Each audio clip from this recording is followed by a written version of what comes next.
आज हम पढ़ रहे हैं पास्ट टेंस। और हम क्या पढ़ने वाले हैं? Past tense. दोस्तों इसके भी 4 भाग होते हैं, past indefinite, past continuous, past perfect continuous. तो हम आज पढ़ेंगे पास्ट इंडिफिनिट टेंस। तो हम इसका पहला जो भाग होता है वो होता है पास्ट इंडिफिनिट टेंस। तो पास्ट इंडिफिनिट जो टेंस होता है, इससे यह पता चलता है कि कोई कार्य जो है वो भूतकाल में हुआ है, यानी उस भूतकाल का बोध कराता है। यानी कोई कार्य जो होता है वो ऐसा होता है कि कार्य पहले ही हो चुका है, लेकिन ये पता नहीं रहता कि ये कार्य कब शुरू हुआ था और कब खत्म हुआ है। यानी इसका जो रहता है वो अनिश्चित रहता है। जो भूतकाल जो होता है वो कैसा रहता है? अनिश्चित रहता है। इसका हमें कोई डिटेल मालूम नहीं होती है। तो इससे इसका जो संरचना होती है, जो स्ट्रक्चर होता है, वो होता है हमारा subject plus V2 plus object. ये हमारा इसका सब्जेक्ट होता है। और ये जो सब्जेक्ट स्ट्रक्चर होता है, का जो स्ट्रक्चर होता है वो होता है हमारा सिंपल सेंटेंस की। काय के लिए होता है? सिंपल। यानी ये हमारा जो सिंपल सेंटेंस बनेंगे, इससे क्या बनेगा? सिंपल में काम करेगा। जैसे हम देखते हैं, जैसे हमने कहा है हमारा आई हो या फिर वी हो या फिर यू या ही, सी, दे या फिर नेम, या किसी का नेम दिया गया हो, तो इन सब के बाद प्लस V2 आपको क्या यूज़ करना है? V2। ये हमारा स्ट्रक्चर बन के तैयार होगा। कोई भी सेंटेंस, किसी भी सेंटेंस को आप इस तरह से बना सकते हैं। जैसे हमने कहा, अगर मान लीजिए हम कहते हैं आई, तो हमने लिखा आई और V2 यानी वेंट। तो ये वेंट क्या है हमारा? ये हमारा हो गया V2। तो I went to school, I went to school. अब मैं स्कूल जाता था। अगर हम कहें वी, तो यहाँ पर आई के स्थान पर हम लिखते हैं बी, तो बी वेंट टू स्कूल। अगर हम कहें you went to school, she he went to school, या फिर she went to school, they went to school. और नेम, यदि किसी का नेम दिया हुआ है, मान लीजिए लिखा राजा, तो अगर किसी का नाम दिया गया जैसे राजा, तो राजा वेंट टू स्कूल। इस तरह से दोस्तों हम और भी सेंटेंस को कहा आई एट मतलब मैंने खाया। इसने हमने क्या हुआ? मैंने खाया। या नेक्स्ट है इसका देखो, तो इसने हमने अगला हमने कहा ही डिड दिस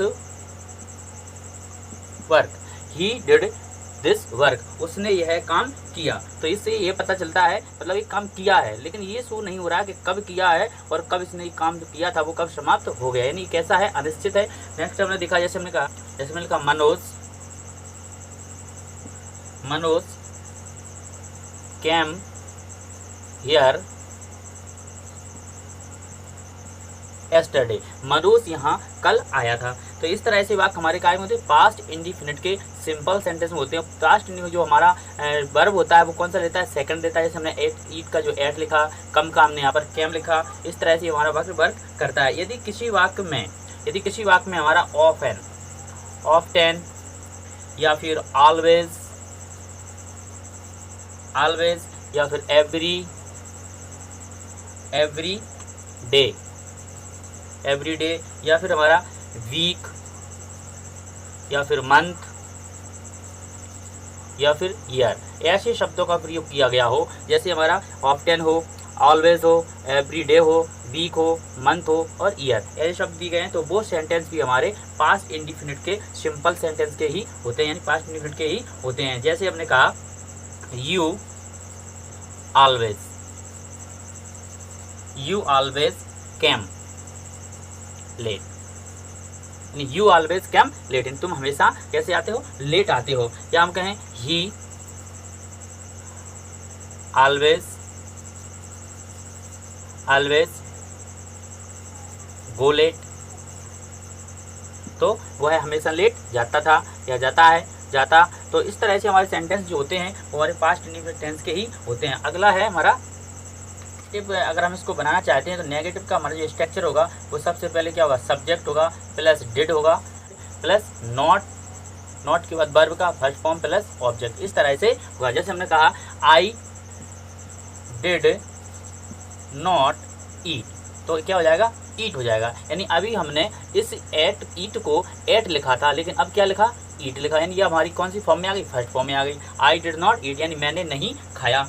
और दूसरा देखते हैं, जैसे इसने कहा ही डिड नॉट और डू, क्या आ जाएगा?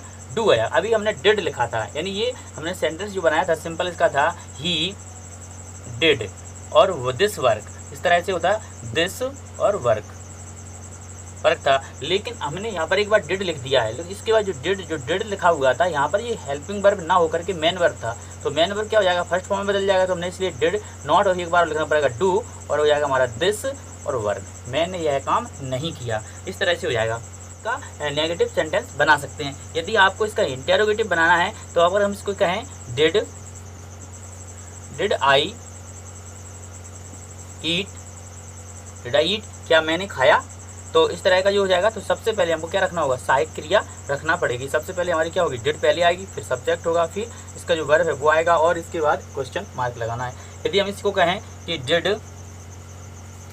Did he do this work, question mark. तो यदि हम कहें क्या उसने यह किया था, या क्या उसने इस काम को किया था, तो इस तरह से हमारा क्या हो जाएगा, ये इंटेरोगेटिव हो जाएगा। तो सबसे पहले हम साइड के डिड को रखा, फिर हमने रखा ही, और इसके बाद डू और वर्क दिस वर्क हो जाएगा। अगला, यदि आप इसका इंटेरोगेटिव का नेगेटिव बनाना चाहते हैं, या इसका डबल इंटेरोगेटिव, जैसे हमने कहें व्हेन उसने यह काम कब किया था, तो क्या होगा, when did he do this work.